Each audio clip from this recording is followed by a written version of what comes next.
I am continuing in my reading. What I'm doing in this series is to read through the entire standard works of the Church of Jesus Christ of Latter-day Saints. This consists of the Bible, the Book of Mormon, the Doctrine and Covenants, and the Pearl of Great Price. I am continuing reading in a chronological order, according to event, not according to publication or volume, so I'm skipping around a bit as I move along. We continue in Revelation. We had the introduction and Christ's message to the seven churches, and then we're getting in to the actual vision and revelation of John. He sees God on his throne, the 24 elders, the beasts, all worshiping him. Then he sees the book, sealed with 7 seals that nobody can open until Christ, represented by the Lamb, appears. And he is able to open the seals. And that's where we left it off, so we are now going to pick it up in chapter 6. In this video, we have a Joseph Smith translation. And what the Joseph Smith translation is, this is a translation or correction done by Joseph Smith to restore those passages that have been lost or corrupted over the years. The Revelation of John, chapter 6. And I saw when the Lamb opened one of the seals, and I heard, as it were, the noise of thunder, one of the 4 beasts saying, Come and see. And I saw, and behold, a white horse, and he that sat on him had a bow, and a crown was given unto him, and he went forth conquering and to conquer. And when he had opened the second seal, I heard the second beast say, Come and see. And there went out another horse that was red, and power was given to him that sat thereon to take peace from the earth, and that they should kill one another. And there was given unto him a great sword. And when he had opened the third seal, I heard the third beast say, Come and see. And I beheld, and lo, a black horse, and he that sat on him had a pair of balances in his hand. And I heard a voice in the midst of the 4 beasts say, A measure of wheat for a penny, and 3 measures of barley for a penny. And see thou hurt not the oil and the wine. And when he had opened the 4th seal, I heard the voice of the 4th beast say, Come and see. And I looked, and behold, a pale horse, and his name that sat on him was Death, and hell followed with him. And power was given unto them over the 4th part of the earth, to kill with the sword, and with hunger, and with death, and with the beasts of the earth. Let us pause there a minute. So here we have the first 4 seals. And remember, each seal represents 1,000 years of the earth's history. So the first seal is the first 1,000 years, the second seal is the second 1,000, and so on. These first 4 seals, we have very little information about them here in Revelation because they've already happened. We don't need the detail. So what we have here is the overview of each 1,000 years. The first one, white horse, crown of gold, going forth to conquer. Now this is from the time of the fall of Adam to approximately the translation of the city of Enoch when it was taken up. That's about the first 1,000 years. Why is it conquering? Because this is the time when men are out subduing the earth for the first time. They're spreading out. They are setting up their kingdoms. In the second seal, there is the red horse, and peace is taken from the earth, and people are killing each other. This is from the city of Enoch to the Tower of Babel. The flood happens about 2/3 through this 1,000 years. Just before the flood, we read in Moses that the whole world was filled with violence, everybody killing each other. And there are many wars going on even after the flood. The third one is famine. This is the third 1,000 years. And this is the black horse with the scales in his hands. This is the famine. It takes you from about the Tower of Babel to the building of the Temple of Solomon, or a little after that. That's about your third 1,000 years. And in this period, we have the famine in Ur of the Chaldees, where Abraham's brother dies and he leaves Haran. We have the famine that drives Abraham down into Egypt. There's a famine during the time of Isaac. Then we have the great 7-year famine with Joseph in Egypt. After the Israelites come out of Egypt, there's at least one famine that drives Naomi and her family out into Moab, where they meet Ruth. There's all kinds of famines going on in this period. But then we get the 4th horse. And this will be from the Temple of Solomon to the coming of Christ. And this is the pale horse with death going forth to basically kill 1/4 of the earth. It is in this period that you have your greatest wars. This is the time of the building of empires through conquest. You have Egypt, Assyria, Babylon, Persia, Greece, Rome. And that's just in the Middle Eastern area and the Mediterranean. There are other wars going on other places, and that's what this is talking about. This is the period, this is the empire building period. So those are our first 4,000 years. Now we continue in verse 9.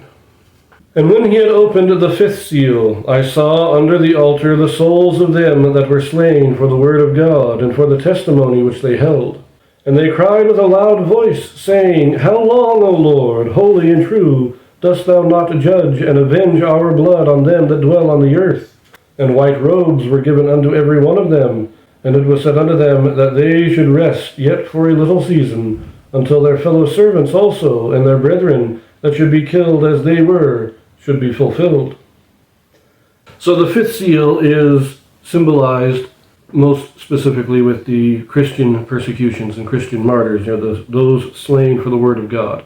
This would be from the birth of Christ to the height of the Holy Roman Empire in Europe. And shortly before, a couple centuries before the Protestant Reformation, which is partly what I think they're talking about when it says they pray to God for vengeance on those who killed them. And he says, wait a little season until their fellow servants also and their brethren that should be killed as they were should be fulfilled. We're talking about the beginnings of the Protestant Reformation, when you had Catholics and Protestants killing each other, and even coming into today where we have Christian persecutions, especially referencing the persecutions against the saints in these latter days. So that's what the first century was kind of characterized by as Christianity spread. By the 1000 AD, Christianity had not yet reached all of Europe. There were still, especially like in Scandinavia, where Christianity was just starting to get a foothold in the area, and there were still persecutions of the Christians. So that is the characteristic of that 1,000 years. Again, we don't have much detail because the Revelation is primarily about the last days, the seventh seal, which we will be reading shortly, but now let us pick this up in verse 12. And I beheld when he had opened the sixth seal, and lo, there was a great earthquake, and the sun became black as sackcloth of hair, and the moon became as blood. And the stars of heaven fell unto the earth, even as a fig tree casteth her untimely figs when she is shaken of the mighty wind. And the heaven departed as a scroll when it is rolled together, and every mountain and island were moved out of their places. And the kings of the earth, and the great men, and the rich men, and the chief captains, and the mighty men, and every bondman, and every free man hid themselves in the dens and in the rocks of the mountains, and said to the mountains and rocks, Fall on us, and hide us from the face of him that sitteth on the throne, and from the wrath of the Lamb. For the great day of his wrath is come, and who shall be able to stand? Now, this is an interesting one because this is the sixth seal. This would be the 6,000 years, from 1000 AD to 2000 AD, approximately. And we're reading about earthquakes, blackness, moon turning to blood, people seeking to hide themselves, mountains and land masses shifting position. None of this happened, though, not literally. But it is in this period that we have the Protestant Reformation. We have many people breaking away. A lot of atheistic thought is starting to develop as we get to the Enlightenment and the Renaissance period. There's a lot of that stuff going on. There's also the age of discovery, where instead of being hemmed in by mountains or by the ocean where you can't move past your local area very easily, we are now entering a time period where people are moving all over the place. It's not that mountains are moving and that islands are shifting, that we're not moving the land itself, but we are expanding man's ability to encounter it. So for instance, when it says, and the heaven departed as a scroll when it is rolled together, we are no longer hemmed in. Flight. We are now able to explore.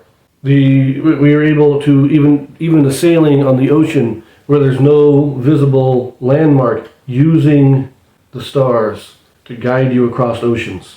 I think that's what this is describing more than anything, is a symbolic representation of this expanding contact and travel throughout the world. But let us take a look at what the Joseph Smith translation says and see if it gives us any additional information. So in verse 1, where it says, And I saw when the Lamb opened one of the seals, and I heard, as it were, a noise of thunder. We have this addition. And I saw when the Lamb opened one of the seals, one of the four beasts, and I heard, as it were, the noise of thunder, saying, "Come and see." So it's actually just transferring that phrase, one of the four beasts. Even the grammar I'm not sure is any better, so it's an odd change.